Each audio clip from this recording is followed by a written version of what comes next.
শুভ সকাল বন্ধুরা। তো চলো আজকে ব্লগটা সকাল থেকে শুরু করছি। সকাল বলতে গেলে এখন বাজে গিয়ে কটা বাজছে, এখন বাজে 8:30। তো স্নান সব কিছুই কমপ্লিট করে নিয়েছি, সকাল থেকে কাজকর্ম সব কিছু করে নিয়েছি। সেটা তো তোমাদের সঙ্গে আর শেয়ার করিনি, কারণ আমাদের সকাল থেকে যে কাজকর্মগুলো থাকে সেগুলো আর কি যে তোমাদের সঙ্গে বসে শেয়ার করবো সেটা আর হয় না।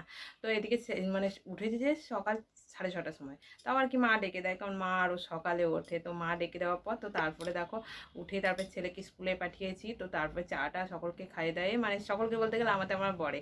তো ওতে আমাদের 3 কাপ চা সকাল থেকে হয়ে যায়। আর মারা তো চা বানিয়ে প্রতিদিনই খেয়ে নেয়, মাদের বাবা দুটো পর একটু মতো মুড়ি খায়, কারণ বাবার শরীরটা খারাপ, সকালে মুড়ি না খেলে হয় না। তো মা আর কি ঘরদুয়ার মুছে সব কিছু কমপ্লিট করে তারপরে মাতে চাটা খেয়ে নেয়। তো তারপরে আমাদেরকে ডাকে, কারণ বুঝতে পারছো মারা আরও সকালে ওঠে। তো আমি সকালে অতটা উঠতেও পারি না, আর এমনিতে সব থেকে কষ্টকর ব্যাপার হচ্ছে সকালে ওঠা, কিন্তু যাই হোক সকালে উঠতে হয় আর কি। তো বারবারই যে থাকতে এটা সিস্টেমটা ছিল না, যখন মন তখন ওঠার সিস্টেম ছিল। তো যাই হোক, ছেলেকে তো স্কুল পাঠিয়ে দিলাম, ওর বাবা আর কি দোকানে চলে গিয়েছে। তো তারপর আমি স্নান টান করে যে কাজকর্মগুলো ছিল সেগুলো দেখো কী কী করলাম। দেখো ফার্স্ট স্টেপে যে এখানে আর কি বালতিতে আর যেগুলো রান্নার জল সেগুলো খাওয়ার জল সব ভরে নিলাম। তো তারপরে কালকে আর কি জল ছিল না, তো সেই জন্য আর কি থালা বাসনগুলো মেজে হালকা মতো জল বুলিয়ে রেখেছিলাম, কারণ একটু জল বুলিয়ে না রাখলে পরে সাবানের দাগটা আর ওঠে না। তো সেগুলো আর কি জল বুলিয়ে রাখার পর এখন দেখো ভালো করে একদম ধুয়ে নিচ্ছি। তো বাসি কাজকর্ম যদি পড়ে থাকে তো খারাপ লাগে, তো সেগুলো করে তারপরে স্নান টান করে নেবো।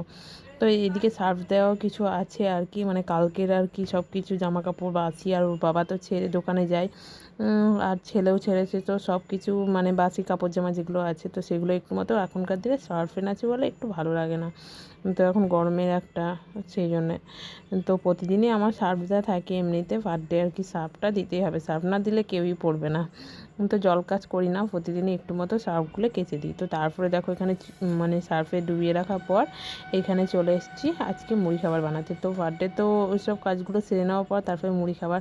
তো ছেলে গিয়েছে স্কুলে, ও আসবে তো মুড়ি খাবে, তো সকাল সকাল মুড়ি খাবার।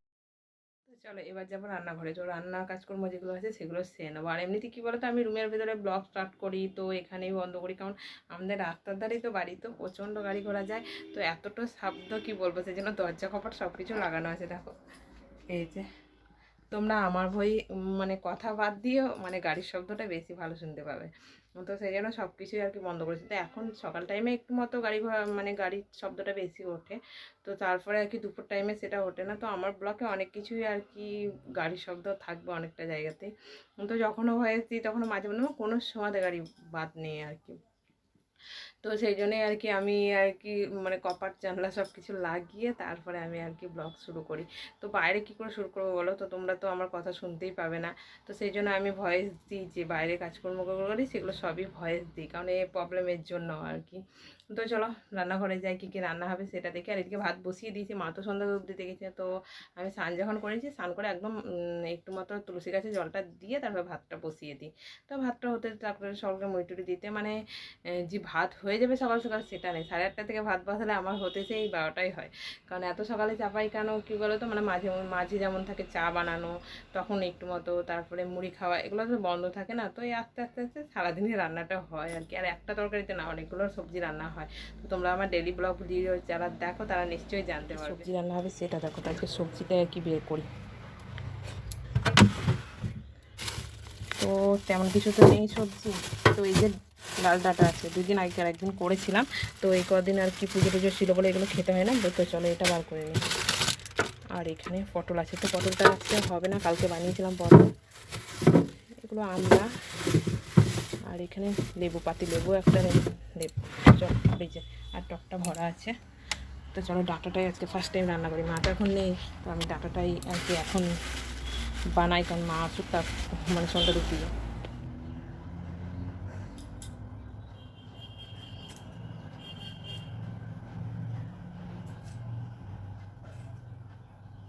তো চলো 2 দিনকার ডাটা আজকে রান্না করছি। তোমাদের শক্ত হয়ে গেছে এটাই যা।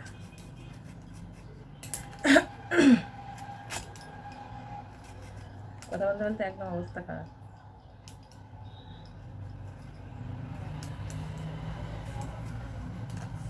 2 ফাঁকি করে দিই, কারণ 2 দিন হলো তো সিদ্ধ হবে কি সেটা জানি না। এই লাল ডাঁটাটা সকলের বেশি খুব পছন্দ, আমারও পছন্দ, আমার ভরেরও খুবই।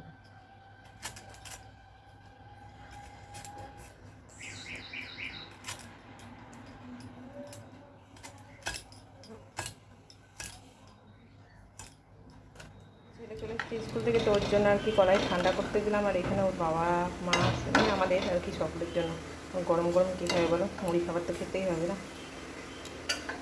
এই যে ছেলে বাবা করছে, টিফিন হয়ে গেছে, ওই যে শুনতে পাচ্ছ। রান্না ছাড়া বাবু বাবা মুড়ি যাবে না, চান্না লাগবে, বুঝেছে না? আল্লাহ আল্লাহ অনেক বেশি হয়ে গেছে, আর নাই শেষ খাতাম যা। চান্না একবার শেষ করে দিয়েছি। চান্না আনবে আমার অত ভাজা আনতে পারি। চান্না তাহলে সে ডাল ভাজা নাকি বলে ওইগুলো আনবে, হ্যাঁ 5 টাকারও পাওয়া যায়।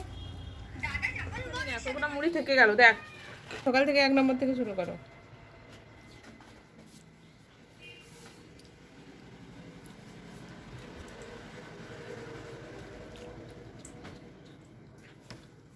কটা করে চান্না ঠিক আছে কর ঠামুকে। বাবু আবার কঠিন, দু এক সময় বলবে ভিডিও বানা।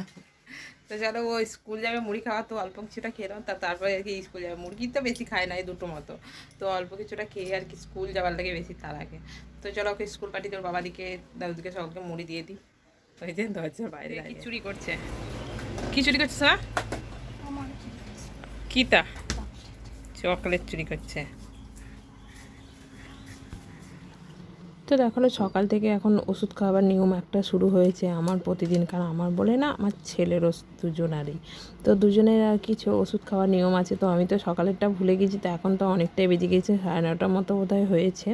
তো যাই হোক সেই জন্য ওষুধটা খেয়ে নিই, তো একদিন অন্তর অন্তর এই ওষুধটা আছে, তো মনে থাকবে নাকি সেটাই ভাবি আর কি। তাও চোখের সামনে টেবিলের ওপর রাখি মানে হয়েছে আর কি, যখন তখন মনে থাকবে। আর ছেলে খেলে আমাকেও মনে করিয়ে দেয় যে মা ওষুধ খাবে, তো ওষুধটা না খেলে যদি কিছু অসুবিধা হয়।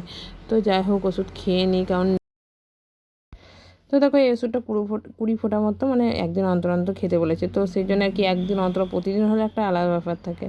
তো দেখতেই পাচ্ছি 9:30 মতো বাজছে, এদিকে আমার মোটামুটি রান্নাবান্না দেখি কি হয় সেটা। আর ফার্স্ট টাইম আজকে কচু এনেছে, তো মানে ফার্স্ট টাইম বলতে গেলে এবছর প্রথম আর কি। আর এদিকে কটা শসা আর কি কয়েকটা।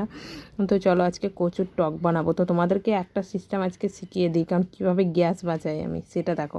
তো এখানে দেখো ডাঁটা চচ্চড়ি বানাবো, তো সেটার সঙ্গে দেখো কচুটা কীভাবে সিদ্ধ করতে দিই, কারণ এর মধ্যে বসিয়ে দিলাম বাটি, তো বাটির মধ্যে এবার কচুটাও দিয়ে দিলাম। তো মানে কচু সিদ্ধ হয়ে যাবে, ডাঁটাটাও সিদ্ধ হয়ে যাবে, তো একটা কুকারের মধ্যে দুটো একসঙ্গে, কারণ মিক্সড হয়ে গেলে বাছা অসুবিধা। তো এইভাবে আমি কিন্তু ডাল কচু আলু যে কোনো জিনিস আমি কিন্তু এভাবে সিদ্ধ করি, তাহলে অনেকটা গ্যাস সাশ্রয় হয় আর কি। তো এবার সিটিমেন্ট যেমনকার জিনিস সেরকমই থেকে যাবে, কিন্তু এটা কিন্তু মানে উলট পালট মিক্সড হবে না আর কি। আর এদিকে দেখো বরফ দেওয়া মাছ মানে ফ্রিজে আর কি ছিল, তো সেগুলো আর কি জল দিয়ে আর কি ছাড়িয়ে নিচ্ছি, কারণ কচু দিয়ে আজকে মাছের টক বানাবো। কারণ বললাম যে এবছর প্রথম, কারণ ফার্স্ট কচু দিয়ে মাছের টক, বাড়ির সকলের বেশি পছন্দ মার। তো এদিকে ঘষে দুধও দিয়ে চলে এসছে, তো দুধটাও কড়াইয়ে বসিয়ে দিয়েছি। তো এদিকে দেখো আমার কুকারে সিদ্ধ কেমন হয়েছে সেটা তোমাদেরকে দেখা যায়। এই যে কচু সিদ্ধ হয়ে গেছে, যেমনকার জায়গা সেখানেই আছে কচু, বাটির মধ্যে দিয়েছিলাম বাটির মধ্যেই আছে। তো এই যে মানে একটাও কচু এদিক থেকে ওদিক যায়নি, এদিকে ডাঁটাটাও সিদ্ধ হয়ে গেছে, দেখতেই পাচ্ছ দুটো একসঙ্গে কীভাবে সিদ্ধ হয়ে গেল। তো আমার এমনিতে কুকারটা ছোট্ট মতো, কিন্তু আমার এতেই হয়ে যায় সকলে, কারণ আমার এতে ভাতও কিন্তু 2-3 জনের মতো হয়ে যায় আর কি। আর এদিকে দেখো দই পেতে রেখেছিলাম কালকে দুধটা একদম খুব ভালো হয়েছিল, মানে মেরে আর কি দুধটা বানিয়েছিলাম। তো এই দেখো বাড়ির মানে হাতে পাতানো দই আর কি কতটা সুন্দর হয়েছে। তো আজকে মাত্র একটু আর কি বাসি দুধ বেঁচে গিয়েছে, তো কী করবো, তো ভাবলাম লসুন দিয়ে একটু মতো করে দিই আর কি দই, ওটা আবার পরে খাওয়া হবে। তো এদিকে ডালটাও বানিয়ে নিই, কারণ ডালে সব মশলাপাতি দিয়ে দিয়েছি, কারণ সকাল সকাল রান্নাবান্না সেরে নিয়ে এই গরমের দিনে সবথেকে ভালো, এর থেকে বেশি কিছু হয় না, কারণ রান্না করা সবথেকে খারাপ মানে বাজে লাগে এখন গরমে রান্না করতে। অন্য কিছু চা বসে থাকতে গল্প করতে যেটা ভালো লাগে, রান্না করতে সবথেকে বেশি খারাপ লাগে। চলো রান্নাবান্না সব কিছু কমপ্লিট হয়ে গেছে, তারপরে দেখো চলেছে প্রচণ্ড গরম, তো বুঝতেই পারছো। তো আজকে রোদের মানে টেম্পারটা কম আছে, কিন্তু তাও গরমটা প্রচণ্ড আছে। এই যে বাবু অবস্থা খারাপ বাবুর, তো ঘাগুলো একদম দিন দিন বেড়ে যাচ্ছে, তো সেই জন্য তো ডাক্তার থেকে দেখিয়ে আসলাম। তো দেখো, তো চলো আজকের মতো ভিডিওটা এই পর্যন্তই, তো কালকে আবার আসবো নতুন একটা সুন্দর ব্লগ নিয়ে।